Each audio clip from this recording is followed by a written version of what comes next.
Hello guys, welcome back to my channel. आज साथ निभाना साथी एक सीरियल में आया है बड़ा ट्विस्ट। आज आपको दिखाया जाएगा कि जो मीरा होती है बरसों बाद मिली है। मीरा जो जिसने भवानी ने किडनैप कर लिया था, फिर वो मीरा को छोड़ देती है। तो मीरा यहाँ पे जो है लेटी हुई होती है, होश में नहीं होती है। तो यहाँ पे जब पूरे मोदी परिवार को पता चलता है कि मीरा घर वापस आ गई है, तो सोना, कोकिला और उर्मिला जो है यहाँ पे मीरा से मिलने के लिए आए हुए होते हैं। फिर मीरा को देखकर वो लोग फिर बाहर आते हैं।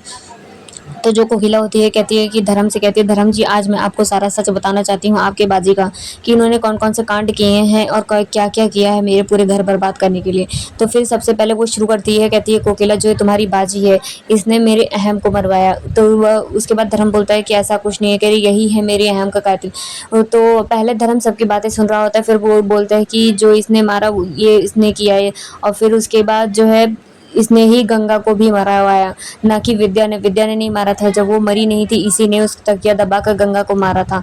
और उसके बाद जो भी सारे कांड अभी हमारे घर पे हो रहे हैं, जो बॉम्ब लगा वो भी इसी ने ही लगवाया। सारे काम जो भी हो रहे हैं सब कुछ, और उर्वशी को भी मारने वाली यही थी। उर्वशी को मारकर इसने मेरे ऊपर इल्जाम लगाया कि तुमने मारा और जेल मुझे जाना पड़ा। ये सब कांड आपके बाजी ने किया था। और बाजी जो गौरा जो है वो मुझे खुद बताने आई थी कि ये सब उसने खुद किया है और इसने हमारा पूरा घर बर्बाद कर दिया है। और मैं आज इसकी पूरी सच्चाई आपको बता के रहूंगी। ये कभी भी बदली ही नहीं है, सिर्फ आप लोगों को दिखाने के लिए ये ऐसी हुई थी। और ये सबसे बड़ी सच्चाई एक इसकी ये थी कि ये कभी अपाहिज हुई ही नहीं थी अपनी ज़िंदगी में। सिर्फ ये आप लोगों को दिखाने के लिए ऐसा कर रही थी कि ये कभी अपने पैरों पे चल नहीं सकते। लेकिन ये सच्चाई थी कि ये अपने पैरों पे चल सकती है। जब ये मुझसे जेल में मिलने के लिए आई तो अपना एक एक गुनाह खुद कबूल करके गई है और बोलती है कि कोई मेरी तुम्हारी बात पे यकीन नहीं करेगा। उसके बाद जो गौरा होती है वो ये सब सुनती है तो कहती है कि लोग मैं अपने आप को ही खुद मारती हूँ। अगर मैं इतनी बेकार हूँ तो चप्पल लेकर वो खुद को मारने लगती है। तो यहाँ श्रवण जो होता है वो रोकने लगता है, कहता है बाजी आप ऐसा मत कर। तो उसके बाद कोकिला बोलती है कि तुम हो ही ऐसी कि तुम्हें चप्पल पड़नी चाहिए। और बोलती है कि तुम जो ये ढोंग और नाटक इन लोगों के सामने कर रही हो, ये लोग तुम्हारी बात पे विश्वास कर रहे हैं, इस वजह से ढोंग और नाटक कर रही हो। लेकिन धर्म अभी कुछ बोलता नहीं है। धर्म सिर्फ ये बातें सुन रहा होता है। और कोकिला चिल्ला चिल्ला के बोलती है कि तुम्हारे ये सब नाटक करने से तुम्हारा जो गुनाह है वो कम नहीं हो जाएगा और तुम कभी नहीं बदल सकती है। तो गौरव बोलती है कि मैं पहले ऐसी थी लेकिन अब नहीं हूँ, अब मैं बहुत बदल चुकी हूँ, अब मैं बिल्कुल सुधर चुकी हूँ। और तुम मेरे ऊपर इतने बड़े बड़े इल्जाम लगा रही हो। जब तुम्हारे बेटे अहम मरा था तब तो मैं जेल थी। तो वो बोलती है कि तुम जेल थी लेकिन तुमने एक आदमी को देकर पैसे देकर मेरे बेटे का एक्सीडेंट कराया था और तुम ही वो हो जिसने गंगा को मारा। फिर धर्म बोलता है कि बाजी आप चुप हो जाओ, हमें मौसी की बात पर कोई विश्वास नहीं है, आपको कोई ज़रूरत नहीं है रोने की, हमें आपकी बात पर पूरा विश्वास है और हमें यकीन है कि अब आप कुछ भी नहीं कर सकती हो, आपको रोने की कोई ज़रूरत नहीं है। तो गौरव यहाँ रो रो कर इमोशनली इन लोगों को ब्लैकमेल कर रही होती है और कहती है कि मैंने ऐसा कुछ नहीं किया है। और धर्म और श्रवण को पूरा इन पे विश्वास होता है। यहाँ उर्मिला और सोना भी खड़ी होती हैं कि देखती हैं कि धर्म और जो श्रवण है वो पूरा गौरा की तरफ है। गौरा चिल्ला चिल्ला के बोलती है कि अभी भी अगर तुम्हें तुम्हारे कलेजे को ठंडक नहीं मिल रही है कोकिला, तो मैं गलत ही क्यों लगती हूँ। मैं पहले गलत थी लेकिन जब मैं सही हो चुकी हूँ, सही रास्ते पे आ चुकी हूँ, फिर भी तुमको मैं गलत लगती हूँ। लेकिन ऐसा कुछ नहीं है, मैंने कुछ नहीं किया। तो कोकिला बोलती है कि तुम कभी बदल नहीं सकती, जैसे कुत्ते की दुम सीधी नहीं हो सकती वैसी तुम हो, कभी भी सीधी नहीं हो सकती हो। तुम ही हो जो धीरे धीरे सारे कांड कराती हो। और तुम मेरी दोनों पोतियों को भी तोड़ देना चाहती हो, चाहती हो कि यहाँ से इस घर से उसे निकाल दो। तो उसके बाद धर्म बोलता है कि प्लीज़ मौसी शांत हो जाओ, मेरी बाजी अब बिल्कुल बदल चुकी है, पहले जैसे नहीं रही। आप देख सकती हैं कि पहले उन्होंने जो किया था, मैं मानता हूँ कि उसने बहुत सारे गलत काम किए हैं, लेकिन अब वो कोई गलत काम नहीं करती हैं, अब बिल्कुल बदल चुकी हैं। अब वो हमारे परिवार को सिर्फ प्यार करती हैं और उनका एक ही मकसद है कि हमारा पूरा परिवार सही से रहे। जो आप बातें कह रही हैं वो सब गलत है, आपको एक गलत फैमिली है। आपको पहले सोच लेना चाहिए कि आप क्या बोल रही हो क्या नहीं। आप जो बोल रही हो कि अहम जी का एक्सीडेंट मेरी बाजी ने किया, लेकिन तब तो वो जेल में थी, तो आप कैसे कर सकते हैं। तो उसने बोला कि जेल में थी लेकिन इनने पैसे देकर करवाया था। और धर्म बोलता है नहीं, मुझे आपकी इन बातों पर बिल्कुल विश्वास नहीं है क्योंकि ये बिल्कुल बदल चुकी है और आप तो खुद देखा था कि ये अपने पैरों पे चल नहीं सकती हैं, ये कितनी मुश्किल से ठीक हुई हैं। तो कोकिला बोलता है कि वो सब झूठ था, इसका ये सब ड्रामा था, वो तुम्हारे सामने सिर्फ दिखावा था कि वो पैरों से चल नहीं सकती। लेकिन वो सब तो श्रवण आता है और अपनी बाजी से कहता है कि आप शांत हो जाइए, हमें यहाँ पर पूरा विश्वास है, हमें किसी की बातों पर यकीन करने की ज़रूरत नहीं है। और आप प्लीज़ रोइए मत, हम आपको इस तरह रोते हुए नहीं देख सकते हैं। यहाँ सोना और उर्मिला भी बहुत परेशान होती हैं ये सब बातें सुनकर, क्योंकि धर्म और जो श्रवण होते हैं वो पूरी तरह से इसी तरफ हो जाते हैं। तो यहाँ विद्या भी बोलती है कि पापा जी, मैं भी आपसे कोई बात कहना चाहती हूँ। पहले मुझे भी लगता था कि बाजी एकदम बदल चुकी हैं, लेकिन बाजी बिल्कुल नहीं बदली हैं। गंगा को मारने वाला कोई और नहीं, बाजी ही थी, क्योंकि मैंने हर चीज़ देखा है। मैं सिर्फ यहाँ धक्का दे के चली गई थी, उसके बाद जब मैं गई, जब आई तब उसकी सांस एकदम बंद हो गई थी। और इन्होंने ही मुझसे कहा कि तुम कमरे में जाओ, मैं सब कुछ देख लूँगी। और जलाने वाली भी यही थी जो इन्होंने जलाया था बाकी। तो उसके बाद धर्म बोलता है कि मुझे कोई भी बात पे विश्वास नहीं है। तो कोकिला बोलती है बस कीजिए, जब तक मैं ये यकीन नहीं दिला दूंगी तब तक मैं इस घर से नहीं जाऊंगी और मैं कुछ भी नहीं बोलूंगी। तो गौरा जो होती है वो कोकिला के पास आती है और कहती है कि तुम्हें अपने कलेजे को ठंडक चाहिए, तुम्हें तुम्हें हमेशा मुझसे परेशानी रही है, तुम अपना गुस्सा मेरे ऊपर निकालना चाहती हो तो एक काम क्यों नहीं करती, मारो मुझे, जितना मार पाती हो मार लो।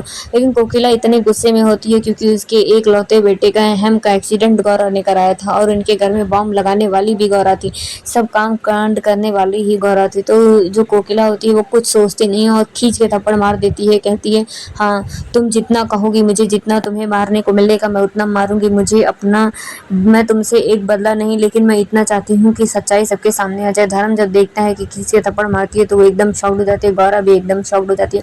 उसे लगता है कि सिर्फ मैं बोलूंगी वो मारेगी नहीं सबके सामने, लेकिन कोकिला उसे बहुत जोर से थप्पड़ मारती है और कहती है कि तुम्हारे गुनाह इससे कम नहीं हो जाता है, तुमने जो गुनाह किए हैं दोबारा हाथ उठाने जाती है कि दोबारा खींच के थप्पड़ लगाएगी। लेकिन जो गौरा होती है वो खड़ी होती है वहीं पे और थोड़ा मतलब इमोशनली दिखाती है कि मैं इतनी अच्छी हूँ और इसके थप्पड़ खा रही हूँ। यहाँ विद्या देखती है, फिर उसके बाद जो धर्म होता है वो आगे तुरंत हाथ पकड़ लेता है, दूसरा हाथ जो है उठाने नहीं देता और बोलता है कि मौसी आपका बस, आप मेरी मौसी हैं। और सबसे दूसरी बात यह है कि आप बड़ी हैं इसलिए मैं आपका लिहाज कर ले रहा हूँ, वरना मैं आपकी कभी भी लिहाज नहीं करता। और इस घर में खड़े होने की दूर की बात करने की दूर की बात, मैं खड़ा भी नहीं होने देता, तुरंत निकाल देता। लेकिन आपके बड़ेपन होने का मैं सिर्फ लिहाज कर रहा हूँ, इसलिए मैं आपको कुछ बोल नहीं रहा हूँ, वरना किसी की हिम्मत नहीं है कि मेरी बाजी को कोई हाथ लगाए। और उन्होंने अब कुछ नहीं किया है, पहले वो ऐसी थी तो मैं भी उनसे घर से निकाल दिया था, लेकिन अब आप अगर ऐसा सोचेंगे कि मैं अपने बाजी के खिलाफ जाके उन्हें घर से निकालूंगा तो ऐसा कुछ भी नहीं होगा।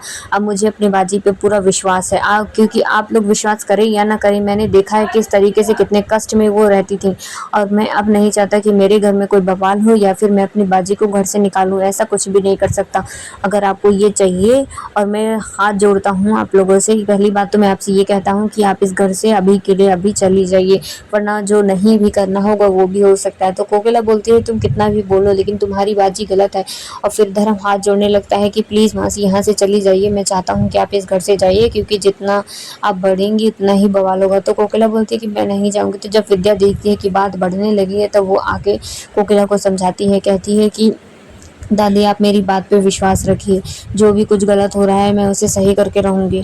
विद्या बोलती है कि जो भी सब कुछ गलत हो रहा है मैं इस घर में सबको सही करूँगी, और आप जानती हैं कि मैं अपनी माँ की बेटी हूँ, जैसे माँ ने पूरी तरीके से जहाँ गलत होता है उसे सही करती हैं उसी तरीके से मैं भी सही करूँगी।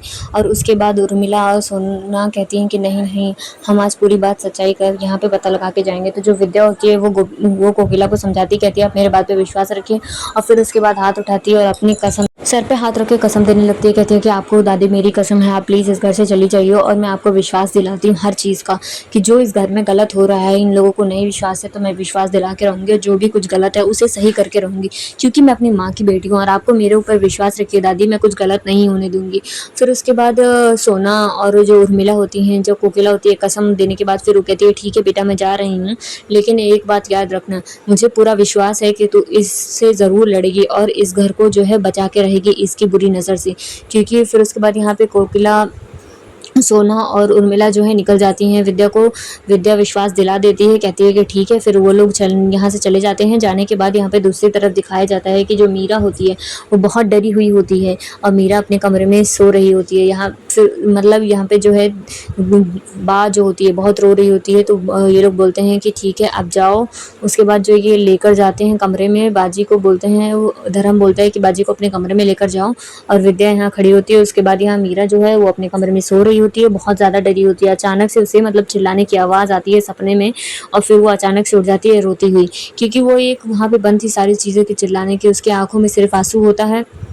वो एकदम से खोई हुई होती है, उसे कुछ समझ नहीं आता। यहाँ दूसरी तरफ दिखाया जाता है कि कोकिला जो है वो घर पे पहुँच गई होती है, तो उर्मिला जो है यहाँ पे आती है चाय लेकर और कोकिला से बोलती है, "विवांशी आपको कैसे आपको आना नहीं चाहिए। जब तक हम लोग गौरव की यहाँ पे सच्चाई सामने नहीं लेकर आते, तो तब तक हम उस घर को बचा के कैसे रखेंगे? वहाँ पे हमारी 2 बच्चियाँ हैं जो वहाँ पे रहती हैं और गौरव को तो आप जानती हैं कि कैसे-कैसे चालें चलती हैं। उसने कितना-कितना बड़ा-बड़ा कांड किया है। अगर आप इसी तरीके से वो चली जाएगी, ये गौरव की सच्चाई सामने नहीं आएगी तो पूरा घर मीरा और विद्या का बर्बाद हो जाएगा और वो पता नहीं अभी हमारे साथ क्या-क्या करे, कुछ क्या-क्या करना बाकी है। तो उसके बाद कोकिला बोलती है कि वैसे मैं नहीं आती, लेकिन मुझे पूरा विश्वास है, विद्या गोपी की बेटी है और गोपी जो एक चीज़ ठान लेती है वो करती है। उसी तरीके से विद्या की परछाई बिल्कुल गोपी के ऊपर गई है और गोपी के ही संस्कार उसके पास हैं, तो वो ज़रूर ये करके रहेगी। इसकी तुम्हें चिंता लेने की कोई ज़रूरत नहीं है। यहाँ पे धर्म जो है वो आता है कमरे में और मीरा से बात करने की कोशिश करता है कि मीरा से किसी तरीके से बात की जाए, लेकिन मीरा एकदम खोई होती है यहाँ पे बात करने की और यहाँ पे विद्या जो होती है मीरा के लिए सूप लेकर आती है। यहाँ दूसरी तरफ दिखाया जाता है कि जो सीता होती है वो डाइनिंग टेबल पे बैठी हुई होती है और दोनों उसके पास ये दोनों बच्चे बैठे हुए होते हैं और यहाँ पे मतलब कोकिला पूछती है कि सीता तुम्हें किस तरीके का मतलब पति चाहिए, किस तरीके का वर चाहिए, तुम शादी करोगी तो किस तरीका तो क्या-क्या गुण होने चाहिए उसमें। तो सीता जो है वो बताती है, शर्माते हुए कहती है कि मुझे ऐसा पति चाहिए जो मेरे पूरे परिवार का ख्याल रखे, कृष्ण भगवान की पूजा करे और हर मतलब हर सॉल्यूशन में, हर उसमें सबसे ज़्यादा पहले अपने पूरे घर वालों को रखे।